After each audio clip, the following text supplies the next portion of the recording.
वहां पर उस अकट गुरु परमात्मा के धाम में, वहां कभी रहने नहीं होती है, प्रकाश ही प्रकाश, लेकिन वहां का प्रकाश शीतल है, यहाँ का प्रकाश तेजवान है।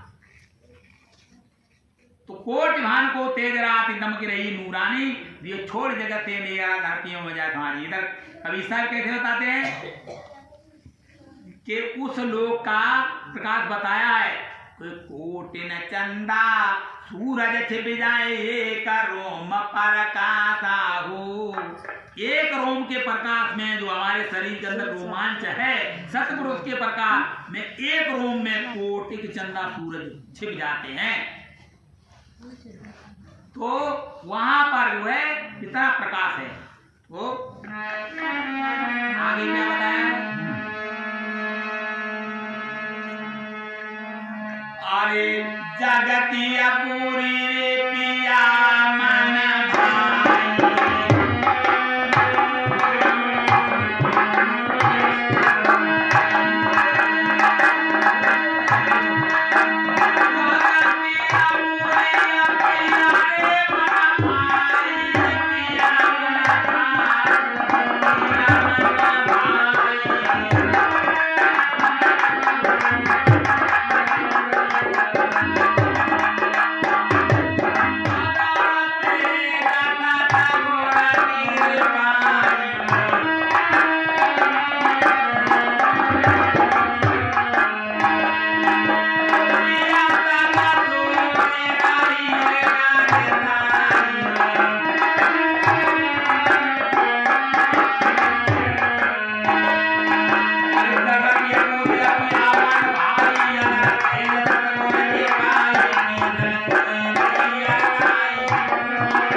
क्या कही, जग की बुरी पिया मन भाई, आदर सेज सतगुरु की पाई। सतगुरु की आदर सेज पाई है। कवि साहब ने क्या कहा,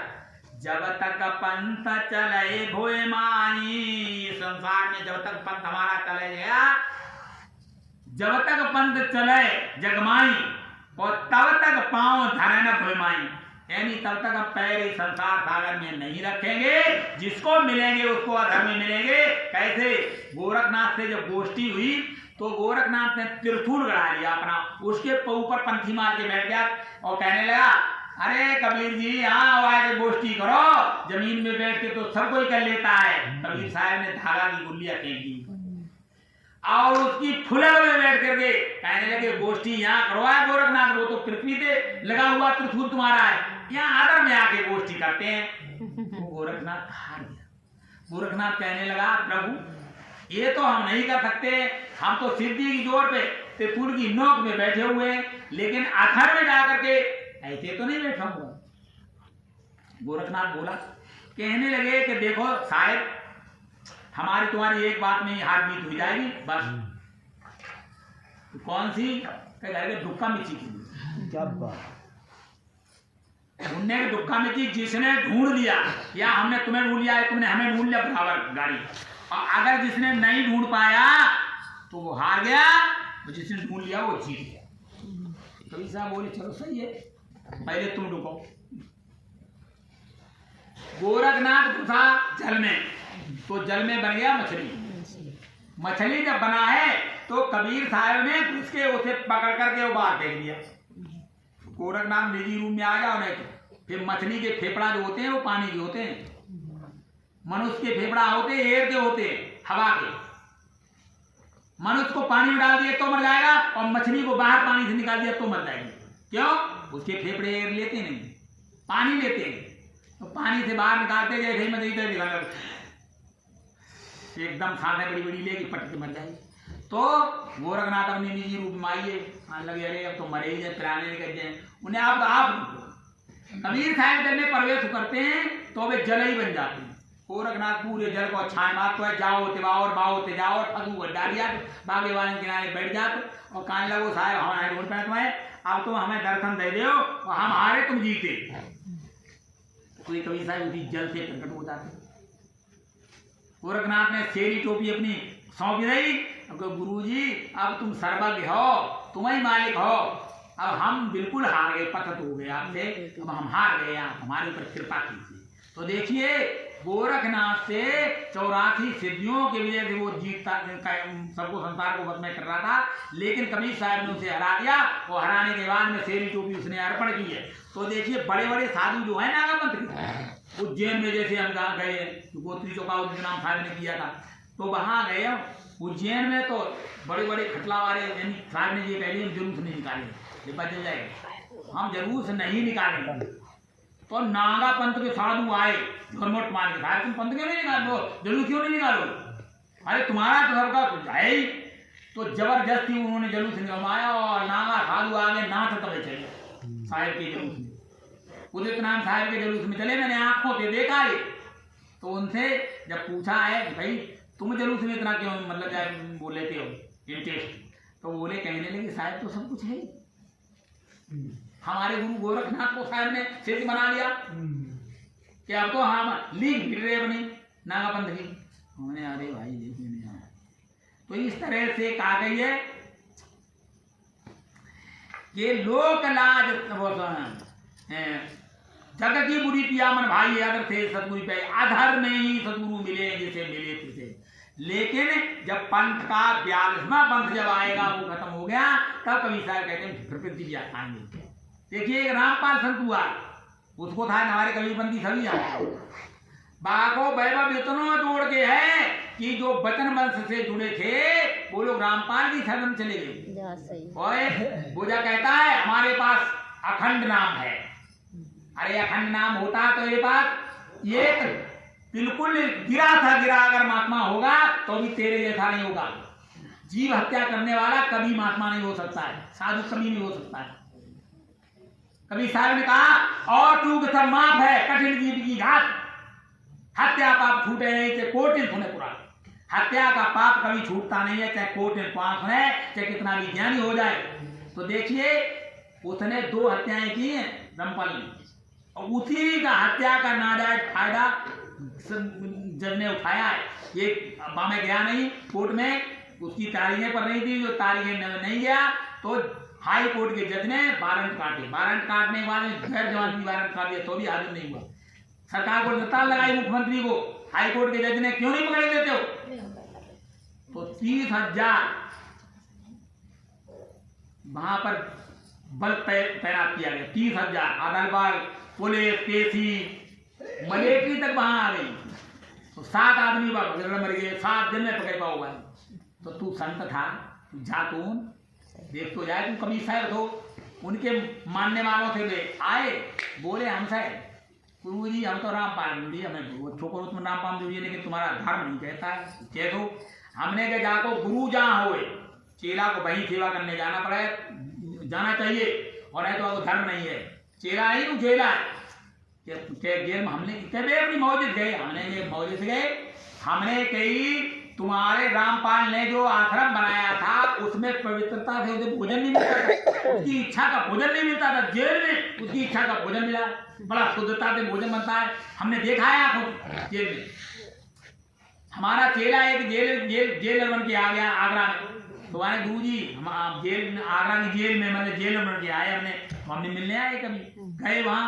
तो वहाँ गए तो उसने पूरी जेल दिखाई, तो अरे हमने देखा जाए ऐसे रहते ना, तो वे नहाए न धोमे, कंबर को ओढ़ते हैं, उसमें दुनिया भरे के डींगा धुआं, और बर्तन ऐसे धरे करिया लोकटा, और जिनमें सब्जी की झूठन न ऐसे बर्तनों में भोजन बनाते हो, पानी छूट क्यों उन कोई आदमी भलो तो जाएगा नहीं, सब किराए वाले जाते हैं, अगड़म झगड़म खाने वाले जाते हैं, मधुरा मांस खाने पीने वाले जाते वहाँ। तो हमने वहाँ शुद्धता बहुत अच्छी भोजन की मिलती है, ताकि जेल में पड़े, हमने अपनी इच्छा गए तो अपनी इच्छा नहीं करी हो, हमें काय बात पड़े चेला सतगुरु पड़ करता है मुंडरे कहने बोले साले यही तो अंधी दुनिया चुद्दू ज्ञान और नक्का पूछ करे मैदान हमने कहा एक ना कठी तो मत फिरे तो एक बेचारो हतो बाने दुखी हो जाए कोई ना है जा ना के ओर में जब हमें जाकर के ध्यान लगाओ तो ऐसे करके तो जब ना के ओर में परमात्मा छिपो तो दिखाई नहीं पड़ता तो जारक दिखाई पड़ती है जो ही ध्यान लगाओ तो यार नहीं ना नहीं हाँ तो उन्हें हमारी ना काट दे हमो परमात्मा दिखाई पड़ जाए मारो कल्याण हो जाए मैंने काटे रात काटे इंतजार माने करो रात में गो हे जाग माने पैनो चौआ शाम धरो रगड़ी ना जब नाक रगड़ी तो उन्हें भैया हमें दिखाना अब हमारे के दुई जने रही हैं इसलिए दुकान करिए दिखा लो परमात्मा तो बाने जब बात है कहीं बाने जाएगी तो नाक का पंथ ही चालू ये दुनिया इतनी विलक्षण है सांचे थे भागी फिरे झूठे फिर चढ़िया झूठे के सिर पे चढ़ कर की आवाज लगाएगी देखिए ग्रंथों का अध्ययन करने से ज्ञान करने से कोई महात्मा नहीं बनता है महात्मा गुरु की पूजा गुरु की सेवा गुरु की भक्ति करने से महात्मा बनता है उसके चाहे कितने भी आना सामने आ जाए लेकिन उसका बाल बांका नहीं हो सकता है गुरु की पूरी भक्ति अगर मैंने करी है और पूरी गुरु की शरण में जा करके सेवा भाव भक्ति सबसे बड़ी सेवा भाव भक्ति है लेकिन तुमने सेवा एक दिन नहीं करी और खुद ही गुरु बन के बैठ गो आश्रम पे 2 आदमी मार डाले थे संत उत्तराधिकारी बनाए गए जाए उत्तराधिकारी खत्म कर दिया तो एक संत ने देख एक मारो उत्तराधिकारी वाले मारो एक संत ने देख लिया हमने रामपाल तूने जो कहा चालू अरे सदु जो तू गवाह बनियो बाबू मार तीसरो वो बेचारो चुपचाप परोरो माने बहन जो मारे मुंह डाले चुपचाप आंखें नीचे परोरो माने जो ही रामपाल गो सोई माने गुरुजी को बताई तो गुरुजी रामपाल तो यार मारे जो ये संतन हुआ तो उत्तराधिकारी और भाई और वो जग गो माने जाके रामपाल तूने कटर गो वही इस पे मुकदमा चल रहा था कत्ल केस का 2 का कत्ल केस का मुकदमा चल रहा था और ये उसमें हाजिर नहीं हुआ क्यों बैबम पड़ियो अरे हम तो पूरे राष्ट्रपति बन गए राष्ट्रपति बन गए सरकार से कोई जीता है प्रशासन से कोई जीता है जेल में पड़े अब जेल की रोटियां तो उनके अंधभक्त सारे कहते हैं कि अरे हमारे रामपाल गुरुजी अपनी इच्छा से पड़े धन्य है ऐसे लोगों के लिए